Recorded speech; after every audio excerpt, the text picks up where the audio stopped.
Palabra de Dios. Evangelio según San Juan, capítulo 4, versículos 1 al 42, que lleva por título, según la versión Reina Valera 1960, Jesús y la Samaritana. Dice la palabra de Dios. La leo en el nombre del Señor Jesús. Cuando pues el Señor entendió que los fariseos habían oído decir, Jesús hace y bautiza más discípulos que Juan, aunque Jesús no bautizaba sino sus discípulos, salió de Judea y se fue otra vez a Galilea, y le era necesario pasar por Samaria. Vino pues a una ciudad de Samaria llamada Sicar, junto a la heredad que Jacob dio a su hijo José, y estaba allí el pozo de Jacob.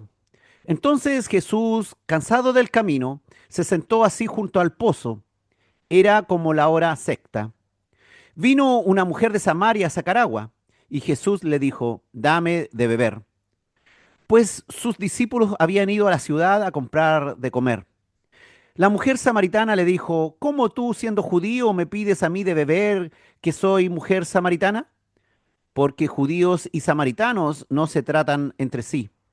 Respondió Jesús y le dijo, si conocierais el don de Dios, ¿y quién es el que te dice, dame de beber? Tú le pedirías, y él te daría agua viva. La mujer le dijo, Señor, no tienes con qué sacarla y el pozo es hondo. ¿De dónde pues tienes el agua viva? ¿Acaso eres tú mayor que nuestro padre Jacob, que nos dio este pozo, del cual bebieron él, sus hijos y sus ganados? Respondió Jesús y le dijo, cualquiera que bebiere de esta agua volverá a tener sed, mas el que bebiere del agua que yo le daré no tendrá sed jamás, sino que el agua que yo le daré será en él una fuente de agua que salte para vida eterna. La mujer le dijo, Señor, dame esa agua, para que no tenga yo sed, ni venga aquí a sacarla. Jesús le dijo, ve, llama a tu marido y ven acá. Respondió la mujer y dijo, no tengo marido. Jesús le dijo, bien has dicho, no tengo marido, porque 5 maridos has tenido, y el que ahora tienes no es tu marido. Esto has dicho con verdad. Le dijo la mujer, Señor, me parece que tú eres profeta. Nuestros padres adoraron en este monte, y vosotros decís que en Jerusalén es el lugar donde se debe adorar. Jesús le dijo, mujer, créeme, que la hora viene cuando ni en este monte ni en Jerusalén adoraréis al Padre. Vosotros adoráis lo que no sabéis, nosotros adoramos lo que sabemos, porque la salvación viene de los judíos. Mas la hora viene y ahora es, cuando los verdaderos adoradores adorarán al Padre en espíritu y en verdad, porque también el Padre tales adoradores busca que le adoren. Dios es espíritu, y los que le adoran en espíritu y en verdad es necesario que adoren. Le dijo la mujer, sé que ha de venir el Mesías, llamado el Cristo. Cuando Él venga nos declarará todas las cosas. Jesús le dijo, yo soy el que habla contigo. En esto vinieron sus discípulos y se maravillaron de que hablaba con una mujer. Sin embargo, ninguno dijo, ¿qué preguntas o qué hablas con ella?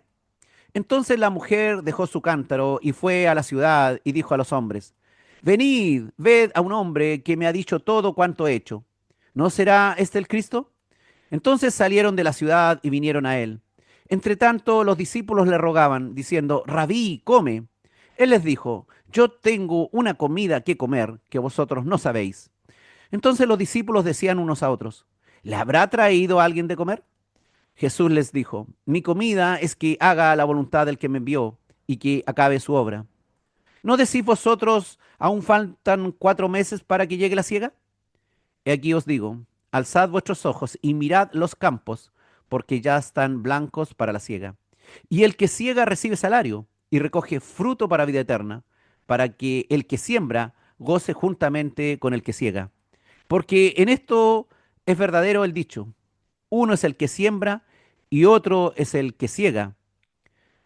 Yo os he enviado a cegar lo que vosotros no labrasteis. Otros labraron y vosotros habéis entrado en sus labores. Y muchos de los samaritanos de aquella ciudad creyeron en él por la palabra de la mujer que daba testimonio diciendo, me dijo todo lo que he hecho. Entonces vinieron los samaritanos a él y le rogaron que se quedase con ellos, y se quedó allí 2 días. Y creyeron muchos más por la palabra de él. Y decían a la mujer, ya no creemos solamente por tu dicho, porque nosotros mismos hemos oído y sabemos que verdaderamente este es el Salvador del mundo, el Cristo. Y dice entonces Juan capítulo 4 de los versículos 1 al 3. Cuando pues el Señor entendió que los fariseos habían oído decir, Jesús hace y bautiza más discípulos que Juan, aunque Jesús no bautizaba sino sus discípulos, salió de Judea y se fue otra vez a Galilea.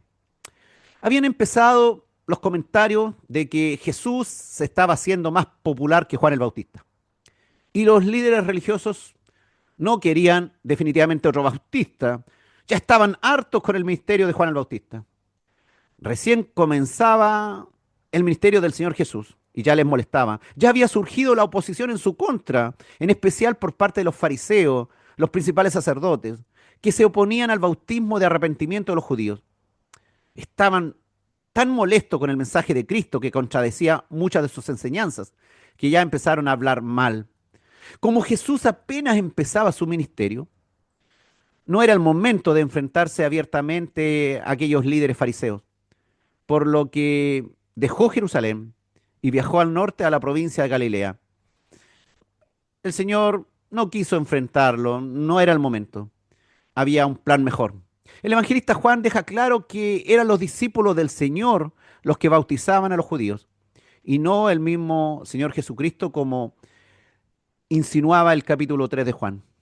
Y dice Juan capítulo 4, versículo 4, y le era necesario pasar por Samaria. Tras la caída de Samaria ante los asirios, hacía siglos atrás, cuando Samaria pertenecía al reino de Israel y fue conquistado por el imperio asirio, muchos judíos del reino de Israel fueron deportados y extranjeros del imperio asirio vinieron a esa región de Samaria y se asentaron allí. Y se enamoraron de las judías que quedaron ahí en la región del norte, y de esta unión surgió una población mestiza, considerada impura por los judíos de Judá, quienes rechazaban a los samaritanos, precisamente por esto, por esas diferencias étnicas que ya no eran judíos puros, y también porque al recibir a estos extranjeros, fueron también contaminando sus creencias judías con las creencias que trajeron estos extranjeros. Y empezaron a tener diferencias religiosas importantes entre los judíos y los samaritanos. Los samaritanos crearon su propio lugar de culto en un monte que se llama el monte Gerizim.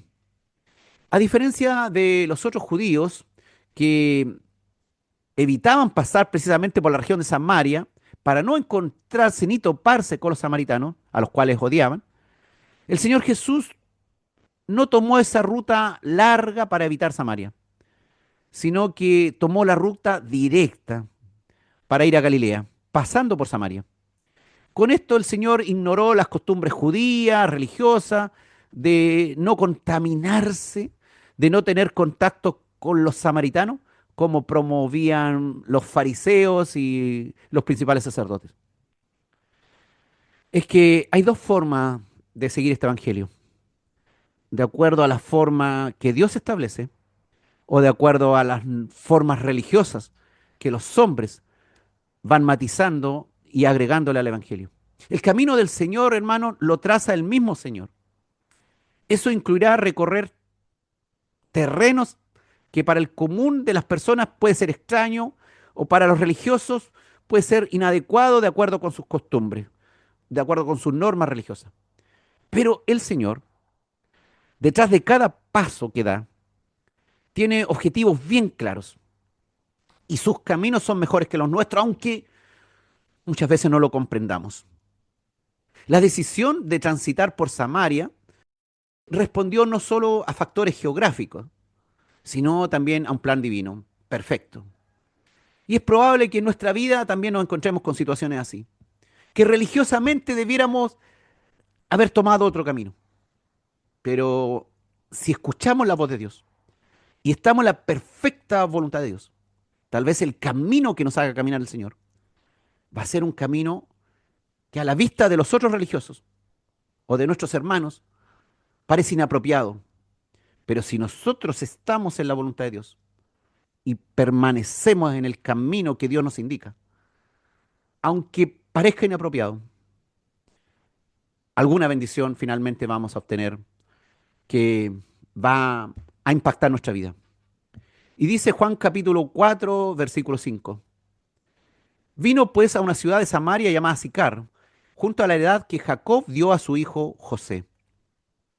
La localización exacta de Sicar no es segura, pero parece que se encontraba en la vecindad de Siquem, pues dice Génesis 33, en los versículos 18 al 19, después Jacob llegó sano y salvo a la ciudad de Siquem, que está en la tierra de Canaán, cuando venía de Padán Aram, y acampó delante de la ciudad, y compró una parte del campo, donde plantó su tienda. Entonces, si esto fuera relacionado con Sicar, esta parte del campo que compró Jacob y que luego heredó a José su hijo, puede ser el lugar exacto donde estaba instalado ese pozo de Jacob. Sicar o Shechem del Antiguo Testamento estaba aproximadamente a unos 57 kilómetros de Jerusalén. O sea, el Señor caminó desde Jerusalén a Sicar nada más y nada menos que 57 kilómetros. Sicar, que puede que se haya transformado hoy día en la actual Nablus, y anteriormente pudo haberse llamado tal vez, según algunos historiadores, Neápolis. Pero estos son datos como para más o menos tratar de ubicar dónde estaba esta ciudad a la cual llegó el Señor. Dice Juan capítulo 4, versículo 6. Y estaba allí el pozo de Jacob. Entonces Jesús, cansado del camino, se sentó así junto al pozo. Era como la hora sexta. El pozo de Jacob se encontraba dentro de la propiedad que anteriormente había pertenecido a Jacob y que describimos recién. No era un pozo de manantial, sino que el agua se acumulaba en el fondo del pozo tras las precipitaciones y el rocío. Por lo general, estos pozos estaban ubicados en las afueras de la ciudad, próximo a las vías principales, para que todos aprovecharan de sacar agua de esos lugares. Y las mujeres solían acudir 2 veces al día, durante la mañana, antes que el sol se pusiera muy alto, y en la tarde, durante la tarde, para extraer ahí el agua. Nunca las mujeres iban al mediodía porque a esa hora el sol estaba muy fuerte. Pero en este caso, dice que la mujer fue como a la hora sexta, y la hora sexta judía es las 12 del día, es al mediodía. Ahora, ¿por qué lo hizo? Posiblemente para evitar el contacto con otras personas, debido a su dudosa reputación, a su mala reputación, pues como veremos en este capítulo, era una mujer que había tenido muchos maridos y seguramente habían varias familias afectadas por la forma de vida que llevaba esta mujer. Y dice la escritura que Jesús, cansado, se sentó. Esto, hermano, nos muestra la humanidad del Señor Jesús. Él recorría el camino a pie, no se teletransportaba. Podía hacerlo, tenía el poder para hacerlo, pero no. No era llevado tampoco en un carruaje como rey, sino que se desplazaba como cualquier ser humano, caminando, ensuciándose los pies, a lo mejor haciéndosele heridas en los pies, llenos de polvo. Y después de tanto andar, se cansaba, como cualquier hombre, 57 kilómetros. Esta es tal vez una de las escenas, hermanos, más humanas de la historia terrenal de nuestro Señor. Y piense usted, paradojalmente, este mismo hombre y Dios, este mismo que se cansaba con el camino, invita a ir a Él, a todos los que estén trabajados y cargados, para que hallen en Él el descanso. Pero no es precisamente el reposo físico, como el que sentía en ese momento el Señor, ese cansancio físico, sino que el reposo de nuestras malas obras, de la carga que tenemos de llevar un camino inapropiado. Y Él nos sale al encuentro de nuestro camino para que hallemos descanso en Él. Y Él, como dice esta historia, cansado igual que un hombre. Fue al pozo y esperó, por supuesto, recibir algo de beber.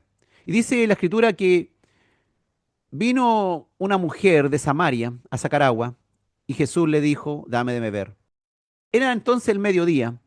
El Señor se sentó ahí al lado del pozo y llegó esta mujer de Samaria al mediodía y el Señor le pidió que le diera de beber. Una samaritana, hermanos, era una persona despreciable para cualquier judío, como hemos dicho. Primeramente por su condición de mujer y por su origen étnico. Y el Señor le pide de beber agua del pozo de Jacob a esta mujer sin discriminarla por su condición.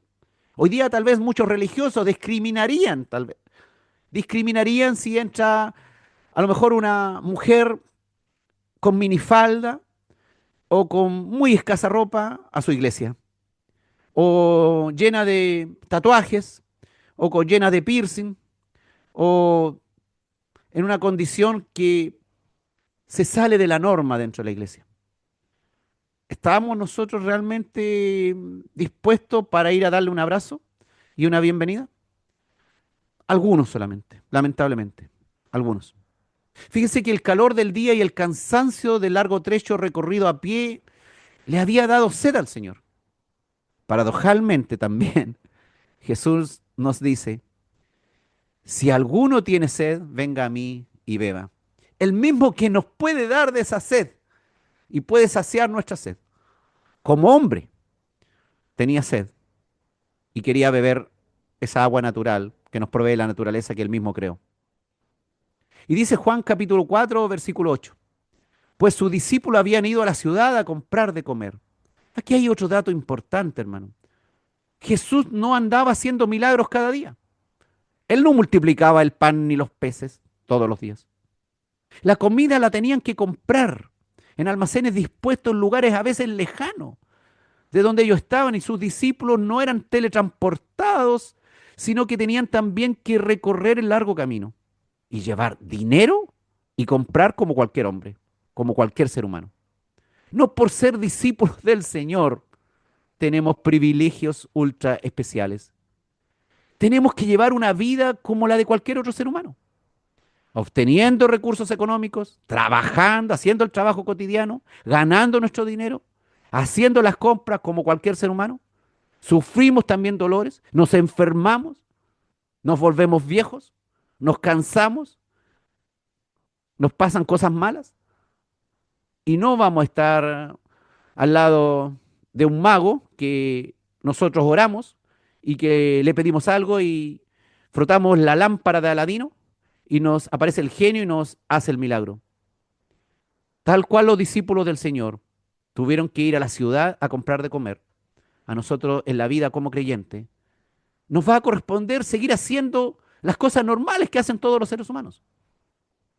Dentro de nosotros va a crecer un ser espiritual, pero por fuera va a estar ese mismo ser carnal que va a tener que vivir la vida, va a tener que trabajar, va a tener que hacer las cosas, va a tener que enfrentar su vida y su mundo, tal cual lo hicieron los discípulos. Y por eso que la Biblia nos habla claramente, para que nosotros no nos hagamos falsas ilusiones, que todo va a ser prosperidad, bendición, vamos a sanarnos apenas oremos, nuestras oraciones van a ser todas respondidas.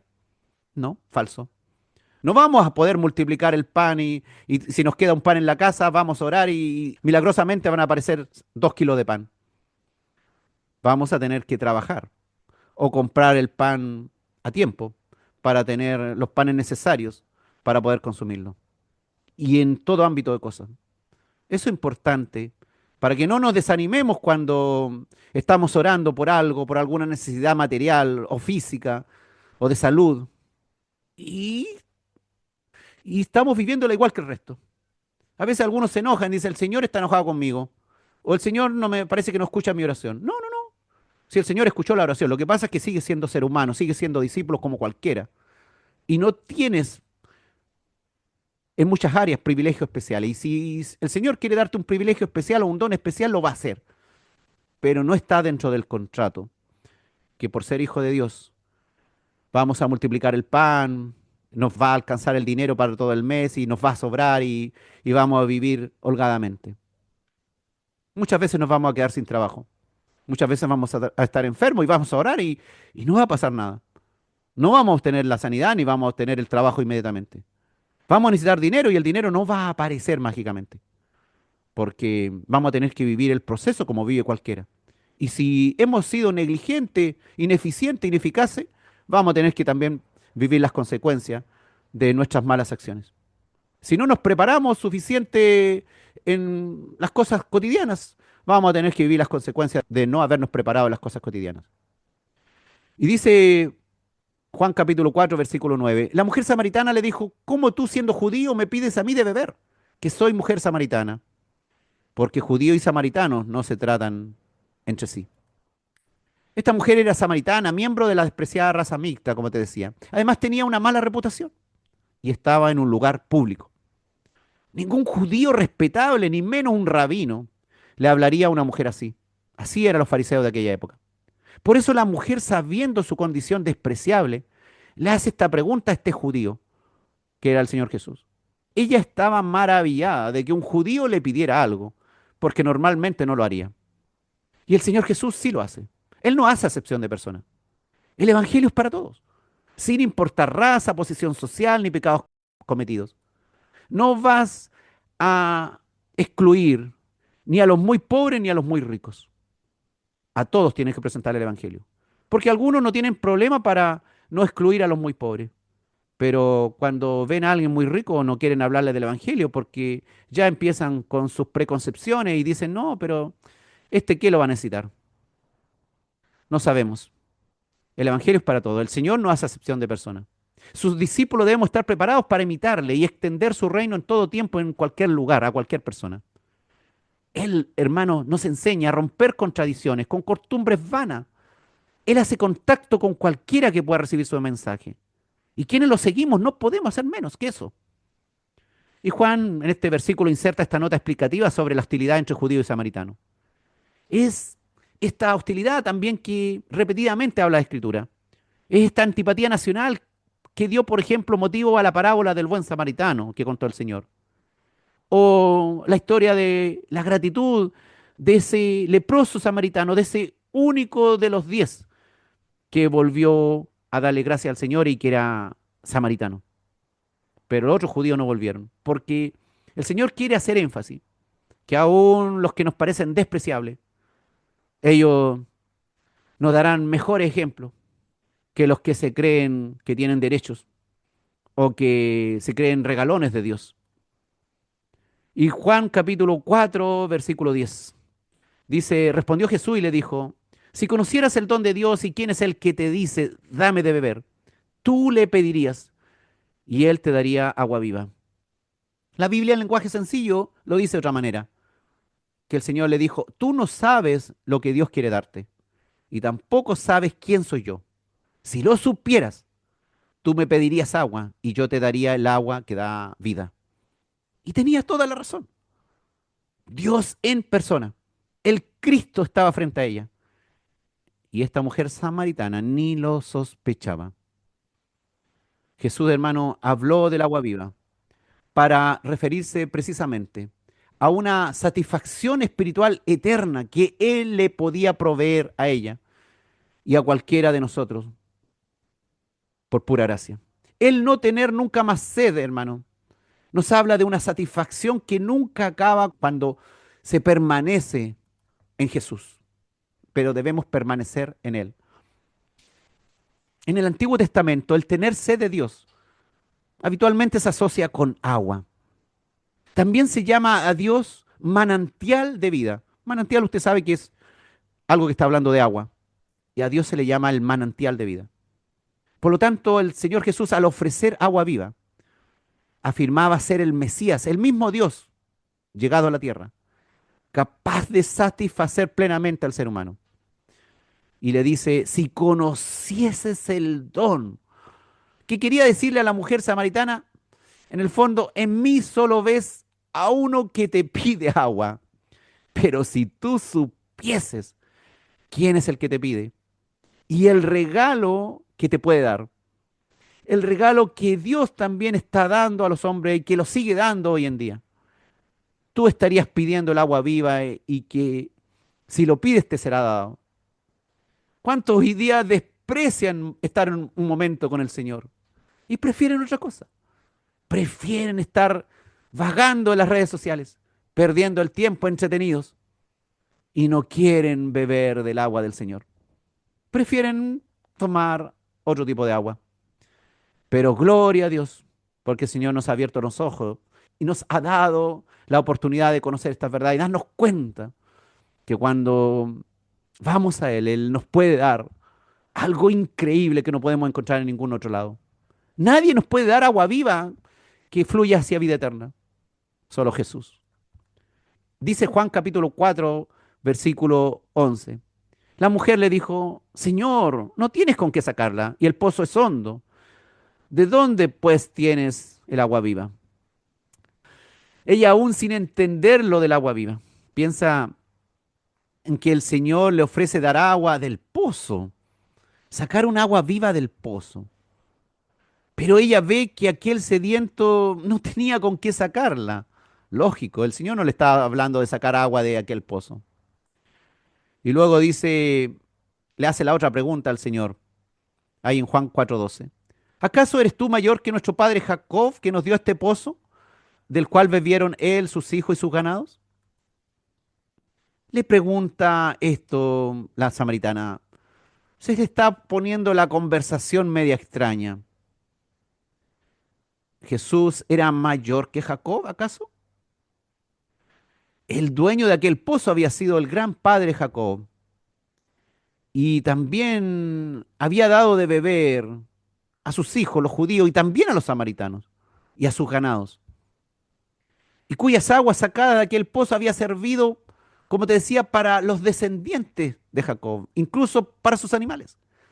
Y este hombre se venía a poner frente a ella y se ponía a una altura incluso más superior y venía a ofrecerle un agua aún mejor que la que se podía sacar de aquel pozo, que había sido un gran beneficio para generaciones. Es que muchas veces los religiosos aman tanto sus creencias, su historia, su costumbre, que cierran los ojos ante las evidencias de la verdadera espiritualidad. A veces nos encerramos en religiosidad solamente y pensamos que ya lo tenemos todo y que lo que tenemos es lo mejor. No nos damos cuenta que el Señor aún nos puede dar algo mejor. Alguien puede cuestionar la presencia real de Dios hablándole a su vida directamente, por ejemplo, durante la oración, porque está demasiado lleno de religiosidad superficial y si bien es cierto, se arrodilla a orar, pero desprecia dedicarle un tiempo a escuchar la voz de Dios. Y si de repente le vienen algunas ideas a la cabeza que es precisamente la respuesta de Dios a la oración, se quedan meditando y no creen. Es que mucha gente tiene mucha teoría en la mente, pero poca capacidad para percibir a Dios en las actividades diarias. Dios se te puede manifestar en una actividad diaria, puedes reconocerle en una actividad diaria. Tú puedes comunicarte con Él en lo simple, en lo cotidiano, en un pozo de agua. Te puedes encontrar con el Señor y el Señor te puede hacer meditar en algo que tú observes de la naturaleza, en una observación que hagas mirando a tu alrededor. Y el Señor te puede hablar y te puede dar una gran lección, una gran respuesta tal vez también para lo que andas buscando. Así es el Señor. Ocupa cualquier mecanismo que hay a tu alrededor. Él no necesita presentarse en forma de ángel. Él no necesita que tú tengas un sueño hiper espectacular para hablarte. El Señor te puede hablar en las cosas simples. Mientras estás en la cocina, mientras vas caminando por la calle, tú puedes mirar con tus ojos y el Señor te puede mostrar algo. Que si tú puedes percibirlo, vas a ver la grandeza de Dios de querer comunicarse contigo en lo simple. Por sobre lo material que tú estás mirando. Por sobre la observación que podría hacer cualquier persona. Pero si logras captar el mensaje, el Señor habrá hablado a tu vida. Habrá superado tal vez cualquier religiosidad que era un obstáculo para llevarte a la escritura y hacerte entender tal parte de la escritura que es necesario que en aquel día puedas entender para tu beneficio. Y dice Juan capítulo 4, versículos 13 y 14. Respondió Jesús y le dijo, cualquiera que bebiere de esta agua volverá a tener sed. Mas el que bebiere del agua que yo le daré no tendrá sed jamás, sino que el agua que yo le daré será en él una fuente de agua que salte para vida eterna. El Señor hace un contraste fundamental entre los beneficios del agua del pozo y lo que Él le puede ofrecer a ella. Esta agua se refiere al agua del pozo de Jacob y nos habla también de todas las satisfacciones terrenales, que son de corta duración, que necesitan ser suplidas todo el tiempo. Pero el Señor nos llama a beber de otra agua, mientras que el agua que Cristo da, la vida espiritual, el vivir en el Espíritu, es una fuente inagotable que satisface eternamente, porque viene de Dios. Y aunque tengamos deficiencia del punto de vista natural o físico, qué importante que cada vez seamos más eficientes en el área espiritual, recibiendo esa agua bendita que Dios nos quiere dar, que fluye a vida eterna. No importa cuáles sean las aguas terrenales que bebamos, volveremos a tener sed si ponemos nuestro esfuerzo en ellas, ponemos nuestra esperanza en esas aguas terrenales. Volveremos a tener sed si aquellas aguas de consuelo no provienen del Dios vivo y verdadero. Pero aquel que bebe de la palabra, aquel que bebe del agua pura de Cristo, participando de su espíritu de gracia, del consuelo del Evangelio, no se morirá de sed, dice el Señor. Todo lo contrario. A pesar de que lo esté pasando mal y que su vida no cambie para nada, su situación sea la misma, aquella agua de Dios dará el vigor a la vida y una abundante satisfacción al alma y al espíritu de todo lo que vive aún diariamente, sea algo positivo o negativo. Estés pasando en el fondo por la situación que sea. Si bebes del pozo del agua de vida del Señor, aún el trago amargo que estés viviendo, cuando bebes la verdad del Evangelio y entiendes la palabra y entiendes los propósitos de Dios, entonces tu conducta, tu actitud cambiará, porque ya no estás centrado en tu mala onda, en tus malos resultados actuales, sino que ahora estás pensando en lo eterno.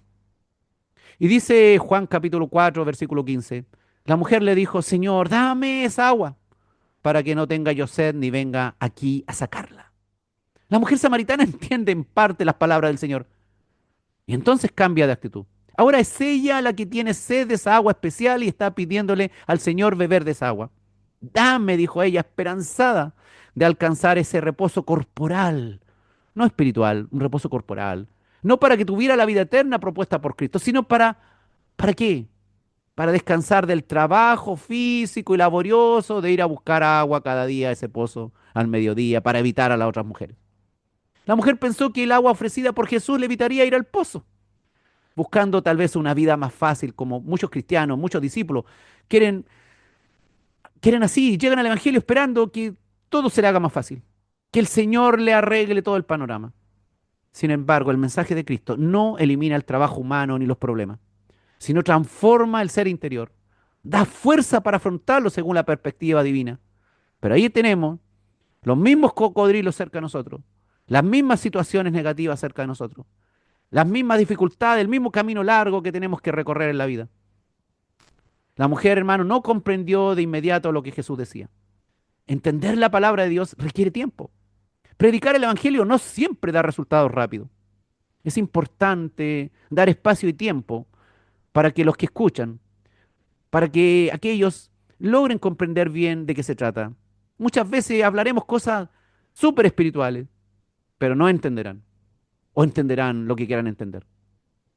Sabemos, hermanos, que cada alma requiere hidratación física. Cada alma de este mundo, sea creyente o incrédulo, requiere hidratación física, pero también necesita agua de carácter espiritual. Muchas personas buscan esa espiritualidad en el lugar equivocado. Se autodenominan incrédulos, pero Dios fue el que los hizo y Él sabe que ahí dentro hay un espíritu, aún dentro de un incrédulo, que va a buscar espiritualidad, pero se va a equivocar del sitio. Así como no privamos a nuestro organismo de comida y agua cada día, cada vez que lo necesita, tampoco deberíamos hacerlo con nuestra alma. Y Jesús es una fuente inagotable para satisfacer las necesidades espirituales del ser humano y darle alivio a las necesidades espirituales y naturales de cada hombre. El problema es que los seres humanos muchas veces despreciamos lo que el Señor puede hacer por nosotros. Jesús le dijo, ve, llama a tu marido y ven acá. Respondió la mujer y dijo, no tengo marido. Jesús le dijo, bien has dicho, no tengo marido, porque 5 maridos has tenido y el que ahora tienes no es tu marido. Esto has dicho con verdad. Le dijo la mujer, Señor, me parece que tú eres profeta. El Señor, en estas pocas palabras, desnudó a la mujer, desnudó la identidad de aquella samaritana, haciéndole saber que Él sabe todo, que Él sabía todo de su vida pecaminosa. Y parte ordenando que vaya y traiga a su actual marido. Y la mujer no miente, sino que habla con la verdad y dice, no tengo marido. Y el Señor le declara por completo su situación sentimental para que pueda apreciar quién es el que habla con ella. Porque él era un desconocido, un caminante que había llegado a ese pozo. No tenía ninguna posibilidad que supiera tantos detalles de su vida, a menos que fuera alguien muy especial. Y la mujer cambia un poco la conversación y dice, nuestros padres adoraron este monte y vosotros decís que en Jerusalén es el lugar donde se debe adorar. Ella cambia la conversación para no hablar más de su intimidad. Y rápidamente desvió para otro lado. En general, hermano, las personas se incomodan al hablar de sus pecados o problemas y buscan cambiar el tema. El hablar de Jesús y de la palabra de Dios, usted sabe, generalmente no es bienvenido, pues revela el pecado, puede causar molestia. Y ella quiso mejor hablar de cuestiones religiosas. Cuando ella habla de este monte, se refiere al monte Gerizim, que estaba ubicado en Samaria, donde los samaritanos construyeron un templo como un sitio de adoración alternativo al templo de Jerusalén. Entonces, esta mujer quiere llevar a este judío a una vieja rencilla. ¿Cuál era el mejor lugar para adorar? ¿O el verdadero? ¿El templo de Jerusalén o el monte Gerizim? Y el Señor ahí en Juan capítulo 4, versículos 21 y 22, le responde, mujer, créeme que la hora viene cuando ni en este monte ni en Jerusalén adoraréis al Padre. Vosotros adoráis lo que no sabéis. Nosotros adoramos lo que sabemos, porque la salvación viene de los judíos. Mujer, créeme, le dice el Señor. Los samaritanos estaban equivocados, no solo en cuanto al lugar, y esta mujer estaba equivocada, sino en toda la base y la naturaleza de su culto. Mientras que en todos los aspectos, la verdad, le dice el Señor, parte de los judíos. La mujer planteó entonces este tema del mejor lugar para adorar, para salir de su tema de la intimidad de la cual el Señor habló. Y su pregunta ocultaba una necesidad personal. Jesús respondió que la actitud del adorador era más relevante que si adoraban en Jerusalén, que si adoraban en Samaria. No, le dijo el Señor, ni en este monte ni en Jerusalén llegará el día en que adoraréis al Padre, sino que será en otro sitio. Ni en este monte ni en Jerusalén, y el Señor le hace una declaración insospechada. Le asegura que el lugar de la futura adoración no es en Samaria ni en Judea. No importa el lugar, no importa a cuál congregación cristiana vas, ni si tu iglesia es grande ni muy cómoda, ni si hay amplificación o luces o un bonito coro o si están vestidos de una u otra forma. Lo importante es que se adore a Jesús. No se trata del lugar, sino de adorar al Padre eterno de Isaías 9:6, a ese niño que nos es nacido, a ese hijo que nos es dado, al que se llamará su nombre admirable, consejero, Dios fuerte, Padre eterno, príncipe de paz. Lo importante era adorar al Padre eterno. Malaquías 1:11 ya hablaba de esto. Dice la palabra ahí en Malaquías 1:11, porque desde donde el sol nace hasta donde se pone, es grande mi nombre entre las naciones, dice el Señor. Y en todo lugar se ofrece a mi nombre incienso y ofrenda limpia, porque grande es mi nombre entre las naciones, dice Jehová de los ejércitos. Desde donde nace el sol hasta donde se pone. En todo lugar podemos adorarle. Y 1 Timoteo 2:8 dice el apóstol Pablo, quiero pues que los hombres oren en todo lugar, levantando manos santas, sin ira ni contienda. Lo que importa, nos quiere decir el Señor, no es dónde se rinde culto, si en este monte, si en otro monte, si en esta iglesia, en la otra iglesia, sino la disposición de la mente y el corazón.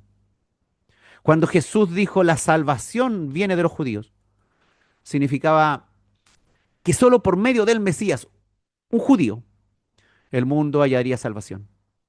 Dios prometió en el Antiguo Testamento que a través de los descendientes de Abraham, Isaac y Jacob, todas las naciones serían bendecidas. Y la primera promesa aparece a los descendientes de Abraham, ahí en Génesis 12:3. Los profetas del Antiguo Testamento también declararon que los judíos serían luz a las naciones del mundo, por ser portadores de la palabra de Dios. La misma palabra de Dios anunció por siglos la venida del Mesías, de aquel Mesías judío, que nacería en Belén, que vendría a salvar a la nación y al mundo. Y la mujer samaritana sabía estas cosas, por eso esperaba la venida del Mesías, pero ni se imaginaba que estaba hablando con él. Y dice el Señor ahí en Juan capítulo 4, versículo 23. Mas la hora viene, y ahora es,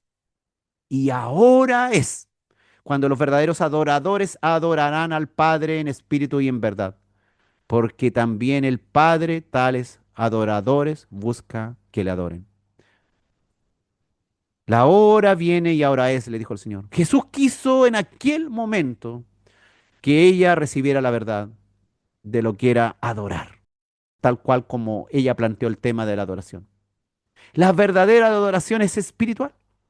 No, no es una simple fórmula religiosa, sino una realidad espiritual que está en armonía con la naturaleza de Dios, que es espíritu, que tú tienes que sentirla acá adentro. Tiene que nacerte de adentro de tu espíritu. El deseo de dar gracias a Dios. No es levantar las manos 3 veces arriba, como hacen acá en Chile, y dicen, demos 3 veces gloria a Dios. Y la gente se para mirando para cualquier lado, pensando cualquier cosa, y dice, gloria a Dios, gloria a Dios, gloria a Dios. No, no es esa adoración. Es una adoración que nace de adentro de tu corazón. La adoración debe ser también en verdad, es decir, de acuerdo con el mandato bíblico, adorando a Jesús. ¿Por qué a Jesús? Porque Jesús es la verdad, porque Jesús es el camino, la verdad y la vida. Adorarán al Padre eterno, en espíritu y en verdad. ¿Quieres adorar al Padre eterno en espíritu y en verdad? Tienes que adorar a Jesús, porque Él es el Padre eterno de Isaías 9:6. Y también es la verdad, él mismo lo dijo. Yo soy el camino, la verdad y la vida. Y nadie viene al Padre. Nadie va. No, no dijo nadie va. Dijo nadie viene al Padre si no es por mí. Y el Señor dijo, adoraréis al Padre. Ella había hablado simplemente de adoración, tal vez en un sentido religioso. Esa discusión antigua entre judío y samaritano. ¿Cuál era el lugar correcto para adorar? ¿En cuál monte? Pero nuestro Señor presenta el gran objeto de toda adoración aceptable. No era el lugar, era el Padre, era adorar a Dios, a tu Padre, a Él, ponerte en contacto con papá. No era importante adorar en Judea o en Samaria, en tu casa, en la iglesia, en la oficina, en el camino, sino es adorarle desde adentro a tu Padre, a tu Creador, al que te ha dado la vida y la vida eterna, el que te ha perdonado como a hijo, que te ha vestido como a hijo. Gloria al Señor. Y dice Juan capítulo 4, versículo 24. Dijo el Señor, Dios es espíritu y los que le adoran en espíritu y en verdad es necesario que adoren. Como Dios es espíritu, Él exige entonces una adoración espiritual. Dios es espíritu. Implica que no está limitado por el espacio físico. No es que nosotros nos venimos a congregar a este lugar físico para que la presencia del Señor se meta en este espacio físico. No, a Dios se le puede adorar en cualquier momento, en cualquier lugar. Lo esencial es la calidad de nuestra adoración, sostenida por Él mismo, por el Espíritu Santo en nosotros. ¿Quién intercede por nosotros? Como dice Romanos 8:26. De igual manera el Espíritu nos ayuda en nuestra debilidad. Pues ¿qué hemos de pedir como conviene? No lo sabemos. Pero el Espíritu mismo que está en nosotros intercede por nosotros con gemidos indecibles. También el Espíritu nos enseña las palabras de Cristo. Como el mismo Señor dijo ahí en Juan capítulo 14, versículo 26, más el Consolador, el Espíritu Santo, a quien el Padre enviará en mi nombre, Él os enseñará todas las cosas y os recordará todo lo que yo os he dicho. Una adoración en espíritu, conectados íntimamente con el Señor. Y dice, nos hace sentir el amor de Dios, como Romanos 5:5. Porque el amor de Dios ha sido derramado en nuestros corazones, no por mérito propio, sino por el Espíritu Santo que nos fue dado. Si tenemos amor de Dios, si sentimos el amor de Dios en nosotros, en nuestros corazones, es porque el Espíritu Santo que nos fue dado hace vibrar ese amor en nosotros y nos va a dar buenos resultados. Juan capítulo 4, versículos 25 al 26, dice el Señor. Dice la Escritura. Le dijo la mujer, sé que ha de venir el Mesías llamado el Cristo. Cuando Él venga nos declarará todas las cosas. Jesús le dijo, yo soy el que habla contigo. Ella sabía las Escrituras y la promesa centenaria que Dios vendría a salvar a su pueblo personalmente y vendría a aclarar todas estas cosas. Deuteronomio decía, en Deuteronomio 18:15, profeta de en medio de ti, de tus hermanos, como yo, te levantará Jehová tu Dios, a él oiréis. Y ella pensaba, este debe ser profeta, debe ser profeta, y tal vez es el profeta de cual habla Moisés. Fíjense ustedes, los fariseos le preguntaron una y otra vez si era el Cristo, pero Jesús no habló directamente. Y aquí, hermanos, a una mujer que era despreciable entre su pueblo samaritano, el Señor se le revela tal cual y abiertamente reconoce que es el Cristo. Yo soy, le dijo, yo soy el Cristo que hablo contigo. Hermano, Dios hace lo que quiere, hermano. Elige a quien quiere. La persona que menos piensas tú que Dios la va a hacer su hijo, Dios la va a elegir. No porque ella ni nadie lo merezca por algo, sino por pura gracia. Regalos que Dios hace a pecadores como nosotros. Regalo que Dios hace a pecadores como nosotros que estábamos condenados. Él nos eligió porque le dio la regalada gana de elegirnos. Al igual que la mujer samaritana, nosotros sabemos, sí sabemos que Jesús es el Cristo. El asunto es, ¿qué haremos con esta valiosísima información? ¿Qué haremos con esta verdad que Jesús es el Cristo? ¿Cómo cambia nuestra vida sabiendo que Jesús es el Cristo? ¿Cómo cambian nuestros planes y nuestra conducta con conocer esta verdad que Jesús es el Cristo y que Él nos habla a través de su escritura? Medita en esto. Y dice Juan capítulo 4, versículo 27. En esto vinieron sus discípulos y se maravillaron de que hablaba con una mujer. Sin embargo, ninguno dijo, ¿qué preguntas o qué hablas con ella? Los judíos hermanos consideraban impropio que un rabí le dirigiera la palabra a una mujer en público, pero ellos callaron y disimularon su sorpresa. Es que así somos los religiosos. A veces solamente murmuramos y nos quedamos con los pensamientos, pero Dios conoce nuestros pensamientos y nuestras murmuraciones. Juan el capítulo 4, versículos 28 al 30. Entonces la mujer dejó su cántaro y fue a la ciudad y dijo a los hombres, venid, ved a un hombre que me ha dicho todo cuanto he hecho. ¿No será este el Cristo? Entonces salieron de la ciudad y vinieron a él. Después de recibir la gran declaración de Jesús y creer plenamente a aquel desconocido y sediento caminante que le pidió agua, ella no quiso esperar. Y dejando su cántaro fue rápidamente a la ciudad a proclamar esta revelación personal que el Señor le había hecho a todo aquel que encontrara su paso, para llevarlo urgente a aquel Mesías que tanto esperaban estos despreciables samaritanos según los judíos. Y una mujer samaritana que era considerada despreciable por su historia, porque había tenido 5 maridos y actualmente el que tenía no era su marido, despreciable entre su pueblo, también despreciable entre su pueblo, se transformó en la primera persona que Dios le reveló que Él era el Cristo. Es la primera evangelista de Samaria. No hay impedimento para que el Señor te use grandemente. Nada de tu historia, absolutamente nada, puede impedir que el Señor te use grandemente para provocar un tremendo cambio en tu comunidad. Esta mujer bebió del agua viva que le ofreció el Mesías. Y esta agua viva al instante empezó a brotar dentro de ella, hermano.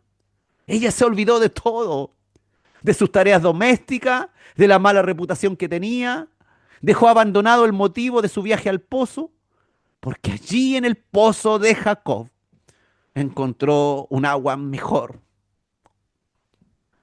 ¿No será este el Cristo?, decía ella, vociferando allí en su pueblo. La forma de la pregunta en griego es un modo distante. ¿No será este el Cristo? Como insinuando a medias lo que ella ya había oído. Dice que entonces salieron otros despreciables samaritanos presurosos que le creyeron a esta mujer. Y dejando sus quehaceres, salieron allá a la afuera de la ciudad donde estaba el pozo de Jacob a comprobar lo que esta mujer les decía. Qué increíble, hermano. Los más despreciables, cuán diferente pueden ser de los que se creen los mejores religiosos.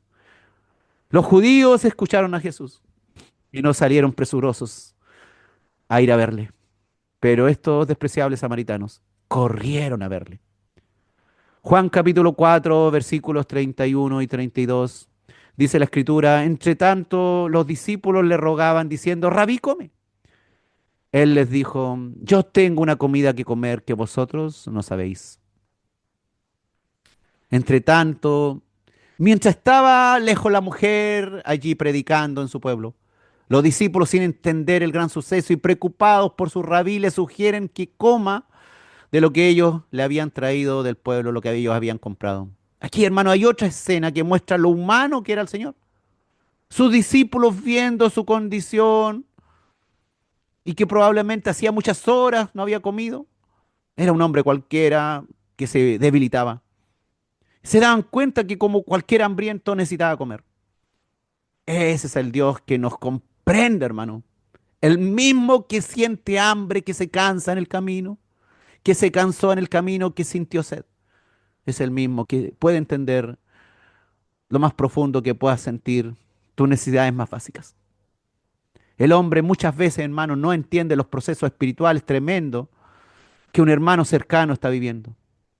Los hombres muchas veces no logran darse cuenta de lo que sucede a su alrededor, ni percibe las cosas espirituales, tal cual esos discípulos no percibían lo que estaba viviendo interiormente el Señor. Y le dicen: Rabí, come. Pero no entendían. Aquí es revelada otra de nuestras debilidades a la cual el Señor estaba sujeto: el hambre. ¿Sí? El Dios que se nos manifestó también tenía hambre. Y Él le dice: una comida que vosotros no sabéis. El Señor no tenía ese tipo de hambre que tenían los discípulos, por lo cual habían ido a comer. Él acababa de cambiarle la vida a una mujer samaritana que se sentía perseguida por las miradas de muchas otras mujeres y de hombres también. Y en unos cuantos minutos les reveló la verdad. Yo soy el Cristo, el que habla contigo. Esa comida, hermano, es la que el Señor quiere que hoy día comas. Él nos sugiere que prefiramos ese tipo de alimento espiritual, no nos quedemos enredados en nuestra historia, en nuestros problemas. Él quiere que salgamos disparados a predicarle a Él lo que Él nos ha revelado. No te quedes sumido en tus problemas, en tu historia negativa. En ese rato que ellos fueron al pueblo, el Señor había estado comiendo todo el tiempo una comida que ellos aún ni soñaban realmente. Muchos otros hoy día en este momento están haciendo otras cosas y tú estás comiendo comida de Dios para tu bien, para que luego salgas disparado, olvidando toda tu historia que va en contra de ti. Y dice Juan capítulo 4, versículos 33 y 34. Entonces los discípulos decían unos a otros, ¿le habrá traído a alguien de comer? Y Jesús les dijo, mi comida es que haga la voluntad del que me envió y acabe su obra. La comida, hermano, mencionada por Jesús es alimento espiritual. Implica conocimiento de la verdad, de esa verdad que le reveló. Revelación también a otros de esa verdad. Esa es nuestra labor, darle comida a otros. Comer de la palabra de Dios y alimentar a otros con esa misma comida. Haciendo la voluntad de Dios hasta acabar su obra. Alimentamos nuestro espíritu tanto con lo que recibimos como también con lo que damos en el nombre de Dios. Así como el Señor estaba comiendo esa comida, aquella samaritana también había bebido del agua de la vida. Y allí en el pueblo cercano estaba comiendo y digiriendo la comida que Dios le había dado. ¿Estaremos dispuestos a tener las energías para hacer lo que la mujer samaritana hizo?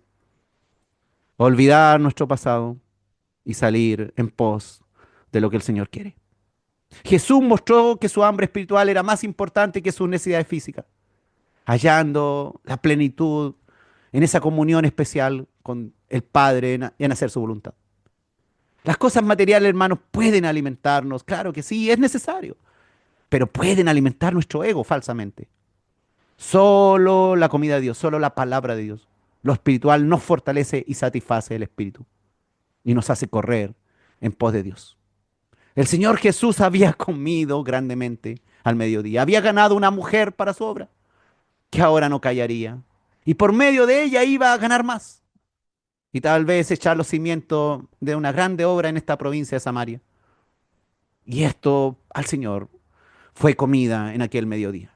Esto satisfizo su alma y su espíritu y lo elevó por encima de aquel hambre natural que como hombre tenía.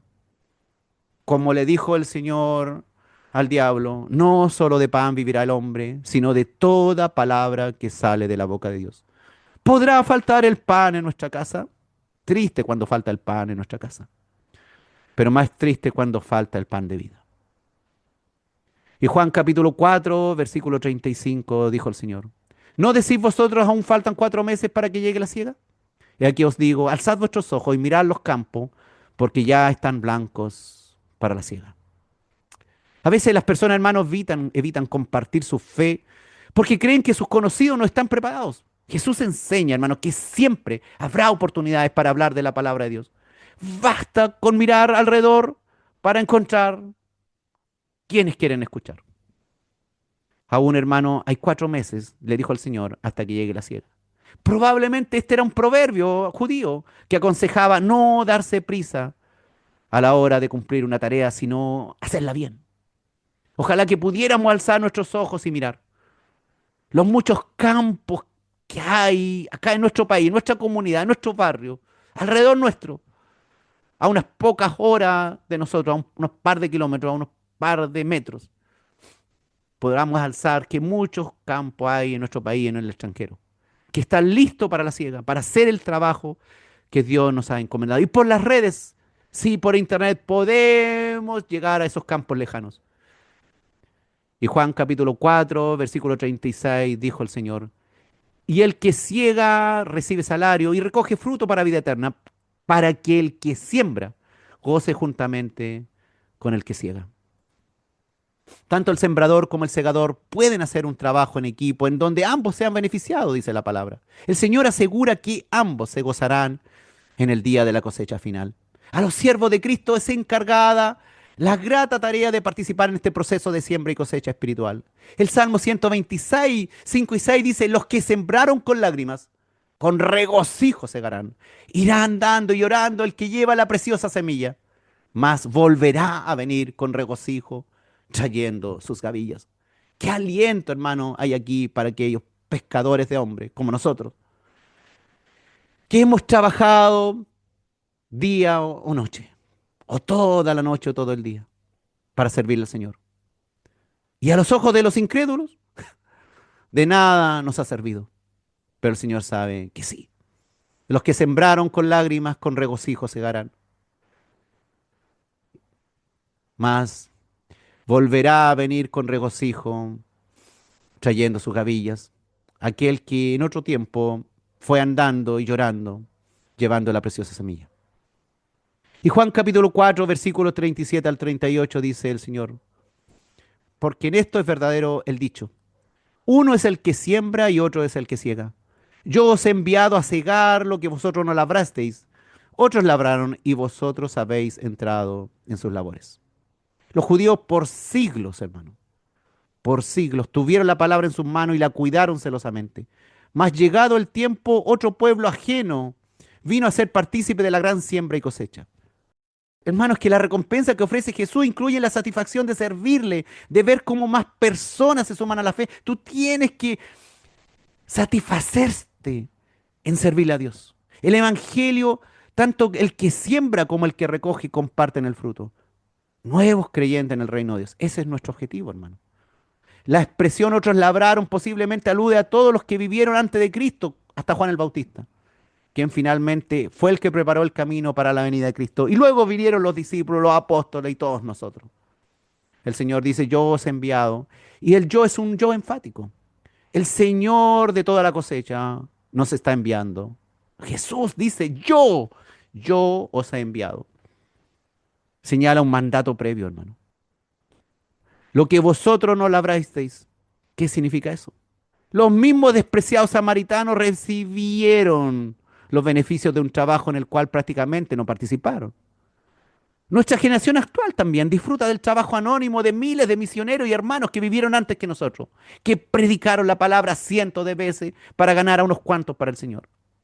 Mucho del éxito de su obra jamás vieron sus ojos. Ellos se fueron al sepulcro sin ver lo que nosotros estamos haciendo. Mi padre está en el sepulcro sin ver lo que, por lo cual él oró, por lo cual él me enseñó. Él está en el sepulcro. Pero un día nos abrazaremos con aquellos desconocidos que bebieron, que comieron de aquel trabajo que en su tiempo pareció ser inútil o estéril. Tal vez el trabajo que hagas hoy no lo verás, pero algún día te abrazarás, dice el Señor, con los segadores. Cristo, hermano, se representa a sí mismo el Señor de los labradores, el que tiene la dirección tanto de la siembra como de la cosecha. ¿Quién es el que comisiona a todos los agentes? Los que siembran y los que cosechan. Del antiguo pacto como los del nuevo pacto en su sangre. Por lo tanto, no está al mismo nivel con los sembradores ni los segadores. Él está sobre todos nosotros. Él es el que nos dirige. A Él tenemos que obedecer. Y Juan capítulo 4, versículo 39 dice, y muchos de los samaritanos de aquella ciudad creyeron en Él por la palabra de la mujer, que daba testimonio diciendo, me dijo todo lo que he hecho. La mujer samaritana fue la pionera del mensaje, he visto al Cristo esperado, decía ella, he hablado con Él me lo ha dicho. Es que el encuentro personal con Cristo, hermano, fue maravilloso para aquella mujer. Su experiencia personal debía ser conocida por muchos para que fueran atraídos también por su historia de fe. Dios cambió tal vez a la peor pecadora, a la que era apuntada ahí en Samaria, de la que tenía 5 maridos y ahora tenía uno que no era su marido. Hermano, aunque tengamos un pasado difícil, sucio, truculento, lleno de sangre inocente derramada, Cristo puede perdonarnos y transformarnos. Ellos al ver que Dios nos ha transformado, nuestra convicción, nuestro cambio, nuestra transformación, serán seducidos y atraídos. Y algunos querrán saber y explorar. No todos, no todos. Se debe siempre, ojalá, aprovechar esas oportunidades para hablarle a cualquiera de Cristo. Y sobre todo cuando Ellos ven nuestro convencimiento, nuestra convicción y ven los cambios. Y dicen que no era este, que no era el que todos despreciaban. Sí mismo, sí, es el mismo. El Espíritu convencerá de pecado al pecador y lo transformará y convencerá de pecado a otros pecadores a los cuales nosotros le hablaremos esta palabra. Él es el que guiará la fe, pero nosotros tenemos que dar la palabra. Nosotros tenemos que contar estas cosas. Dice Juan capítulo 4, versículos 40 y 41. Entonces vinieron los samaritanos a él y le rogaron que se quedase con ellos. Y se quedó allí 2 días. Y creyeron muchos más por la palabra de él. La predicación, hermano, de la mujer definitivamente no fue en vano. Ni la tuya lo será. Los samaritanos que vinieron a Jesús le ofrecieron gentilmente hospedaje. Y el Señor aceptó y se quedó allí 2 días. 2 días bendecido, hermano. 2 días preciosos. El Señor estuvo con ellos, con los despreciables hombres de Samaria. Un regalo del cielo para aquella gente. Jesús vino a ellos, se cansó yendo allá, sintió sed y hambre, pero Él vino a los suyos. Él había venido a los suyos, ahí a los de Judea, y los de Judea, a los suyos no le recibieron. Ahora aquellos que no eran los suyos, inicialmente en el plan judío, los mestizos samaritanos, habían venido a Él, habían sido ganados por Él, a través de una de las principales pecadoras del pueblo. Y le invitaron todos estos hombres a su ciudad para que los bendijere con su presencia y su ministerio maravilloso. Qué hermosos días. Qué tremendo cuando te pasas 2 días pleno con el Señor. Dice que encontró allí el Señor Jesús consuelo, probablemente para su espíritu herido, por aquel desprecio de los principales sacerdotes y religiosos judíos que ya lo andaban persiguiendo. Que debían haber sido que lo recibieran con los brazos abiertos ahí en Jerusalén. Pero no fue así. Y no será así tampoco contigo. Tú quisieras que tu familia o las personas que amas te recibieran con los brazos abiertos por ser un amante del Señor Jesús, por ser un discípulo tan gozoso del Señor Jesús. Pero te rechazarán, tal cual rechazaron los judíos al Señor Jesús. Dice que empezó a aumentar el número de creyentes por aquellas despreciables tierras de Samaria. Gracias al Señor, primeramente, que hizo aquel cansador viaje y a la mujer samaritana que se atrevió, que dejando de lado sus actividades domésticas llenas de gozo, sin ninguna vergüenza, recorrió el pueblo vociferando su experiencia en el pozo de Jacob con aquel extraño personaje. Y dice finalmente la escritura en el día de hoy, y decían a la mujer, ya no creemos solamente por tu dicho, porque nosotros mismos hemos oído y sabemos que verdaderamente este es el Salvador del mundo, el Cristo. Estos samaritanos fueron el fundamento de la iglesia después establecida allí seguramente. No aparece ningún milagro obrado allí en Samaria, excepto esta declaración personal tremenda del Señor, autodenominándose cara a cara, abiertamente, como el Cristo, frente a esta tremenda pecadora de allí de Samaria. Estos que fueron a comprobar si la mujer tenía razón, estos otros samaritanos pudieron ver y oír al Señor. Y luego dirían, le hemos oído nosotros mismos. Es importante llevar el mensaje a otros. Algunos vendrán y oirán el mensaje y se quedarán fascinados con el Señor. Esas vidas serán cambiadas. Este incidente, hermano, es notable como un ejemplo raro de que el ministerio de nuestro Señor produjera un despertar espiritual y fe a gran escala en Samaria, aquel lugar despreciable.